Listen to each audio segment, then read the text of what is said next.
Don Smith is next. Thank you. Well, I appreciate the opportunity to appear on the running show. I'm a lifelong resident of Anchorage. I've been very active in municipal politics for the most part. Did serve one term in the Alaska legislature 40 some years ago. But I'm kind of very tuned in to what's going on in Anchorage and Alaska. Having been born here, I've got strong feelings about the way this community has developed and have always wanted to play a part in making some of those decisions. I'm married. I have four kids. I've got 15 grandkids and almost three great grandchildren. So almost all of them living in Alaska. Besides that, have at it. Well, you're not a newcomer. You have a lot of experience. You were in the Alaska legislature. You served on the assembly. You've been on the school board before. So why are you running again after all this time? Well, I just enjoy being a part of what goes on in a community. It's one thing to go down to the assembly meeting or go out to the school board and be given your 3 minutes to express your profound feelings on some issue. And I like the fact that I get to push a button and be a part of making something happen. So it's not an ego trip with me. I've never done it because I feel like I've got to be in front of the cameras and in front of the public. But I like having a hand. I mean, I went to all my school training here in Anchorage was in the Anchorage school system.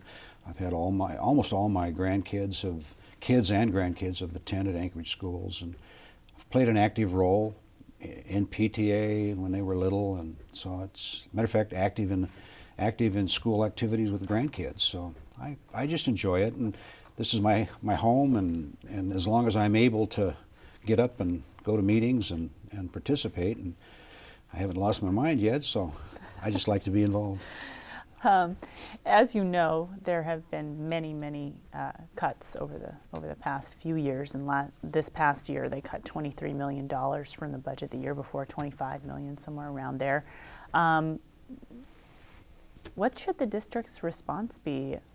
How do you judge their cuts? Well, obviously when those cuts come along, there's nothing you can do but take advantage, or not take advantage, but attempt to try to do the best you can with the smaller amount of money. People do need to understand that the district budget is about $850 million. We're not dying on the vine because of these cuts, but they're hurting. Class sizes have had to increase a little. And the role of a board is going to have to be to decide what kind of priorities are we going to set. When I was on the board and we were having declining revenues, I was able to convince 3 other members of the school board to dramatically improve the career and technical education program. Almost doubling of the program. No increased money coming for it, but basically we were able to shift things around in order to make it possible to really have an expanded program. So it's possible. I think we're getting awfully close to where we've got to somehow find a way to convince legislators that they've got to stop this and give a little more. So the governor has proposed an increase to the base student allocation, the per student funding, but it's $85 over 3 years. It's a step toward getting ASD on solid financial ground, but is it enough? Well, it's probably not enough, but again, I think we can make it, with that. I mean, I don't have a magic wand, but I know that we can accommodate. Teachers are going to be laid off this year because of the program. We're going to see a little increase in class sizes, but we got to live with what we got to live with, and we are going to see some really difficult financial times ahead here in the state. So, what do you think the BSA should be? Well, I would like to see at least what the governor's proposing. I doubt rather. I just can't imagine that the legislature's going to go beyond that. I know the Democrats are talking about $400 increase, but I don't think that's going to happen. I think we're going to be faced with a, declining amount of money. Hopefully they could stabilize it. And that's the one problem they've had is there's no factor for inflation. And while most people don't follow the school budget, but just a simple 1.5–2% inflation does awful things to an $800 million budget. And so you are faced with a person will look at the last 5 budgets and they'll see that they've actually increased 3 of those years, and then I think the last 2 they've gone down just a little bit. But that doesn't take into account, it still costs more for the milk they serve at lunch, and the books are more expensive, and the fuel on the transportation system is higher. So you end up with, you're really running backwards. So if the BSA isn't raised, how would you prioritize cuts? Well, that's an awful tough question to answer on, in a few minutes. I mean, obviously, the biggest budget item in the school district, are people. I think 85% of the budget is made up of principals and teachers and all kinds of staff people. I know when I was on the board a year ago, I tried very hard to save some of the positions that were being recommended to cut, and I personally wasn't afraid to dip into our reserve accounts a little bit in order to do that. For example, I think they were letting go 5 or 6 guidance counselors. These people weren't paid even at the level of teachers, as I remember, but they did such an important chore in getting graduating seniors tuned into where scholarships were available and how they could, help finance their career in college, and we cut those out. And I think we probably, I haven't seen the statistics yet, but I'll bet you there's fewer dollars going to the graduating seniors this year than the previous years. So we know that most of what drives the budget is personnel costs, and a big part of that is healthcare costs. We've seen that it's been reported that they're around 18% or something, that they're raising as much as 18% each year. Given that, what are your ideas for controlling and managing personnel costs? Well, putting everything into perspective, and you look at Alaska in comparison to any state in the lower 48, or in some cases any city in the lower 48, our total population, and we've got I don't know how many different retirement plans in Alaska. There ought to be one plan that all public employees pay into. I think the economy of scale would allow that to bring the costs down, and that would be one way that you might be able to improve. As the largest district in the state, ASD doesn't have a lot of control over their budget. Should they have more? What do you mean not a lot of control? I mean the fact that the state gives a certain amount for the retirement, yes. and the assembly can only give so much. The assembly to them, sets the lid, and the legislature really controls the purse strings. And I wrote the charter, or helped write. I mean, do you think that that's a good situation? You did help set this up, right? Yeah. Do you think it's a good situation? I think it works. I'm problematic? I'm not having fits over that. I think we can work it out. And the relationship when I was on the school board with the assembly was good. People get wild ideas sometimes, and it can cause problems. But basically, I think there was a good relationship. So let's take a look at performance. The Common Core standards, those were implemented in 2012, and we're just starting to see the effects of them. How do you think they're working out? I think they're ultimately going to be a problem.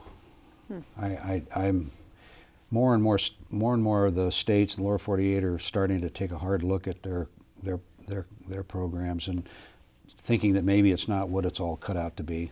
So I don't know. I'm not sure they've got enough statistics yet to be able to say it's really working or not. I voted against it, by the way, when I was on this school board. During the past 5 years, we've seen the graduation rate just kind of inching up, and this year it went up a little bit too. Dropout rates down just slightly. This is huge in a place that's had big problems with this. What do you attribute those positive changes to, and do you think we can keep those going? Oh, there's lots of problems that have been caused by organizations like the State Department that have somehow convinced Alaskans or Anchorage residents to accept 2 families a month from Africa and Indonesia to come in here totally unable to speak English and give us the responsibility to try to educate these kids in the school system.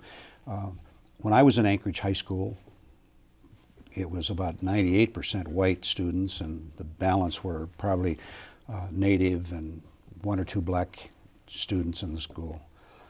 Today we're 48% white, 52% other, and that clearly is causing problems. I mean, I think our numbers are dropping because we're importing all these people that aren't up to the standards that we had set for, for the school.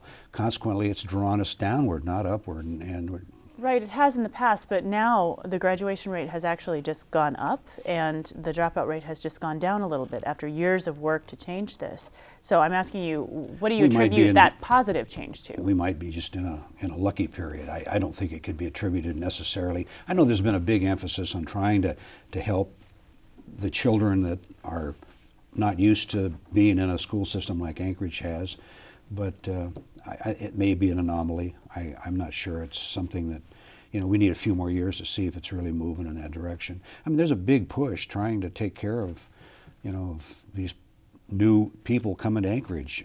I mean, I watched my grandkids at Kincaid Elementary.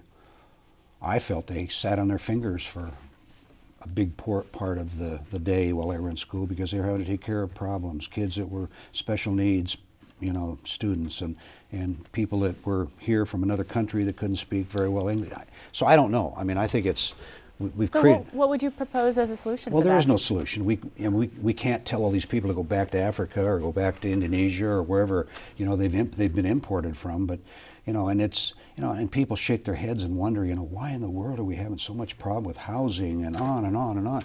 The reason we're having some of these problems is that we're bringing people into our state with nothing, and we're putting them up in a place to live. We're feeding them. We're doing all these things, costing a lot of money, and frankly, exasperating some of the problems of educating children. So it's going to take a while, and I don't think it's diminished. I don't think that Catholic Social Services is planning to reduce the number of families they bring in here every month. Well, I guess as a school board member, is there anything you can do to help solve this problem that you see?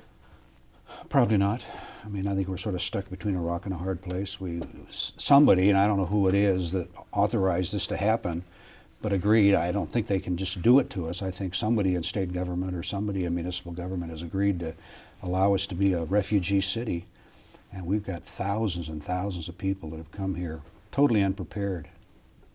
And so another issue in the Anchorage School District is children from all walks of life coming into school without breakfast, without proper warm clothing. This has been an ongoing issue, and the school district has done some work to try to provide them with food and clothing.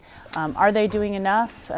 Should we be addressing this another way? In some ways, I think they're overreacting. I mean, you take a school in northeast Anchorage that's got, 52% minority or kids that are not part of the community a few years ago.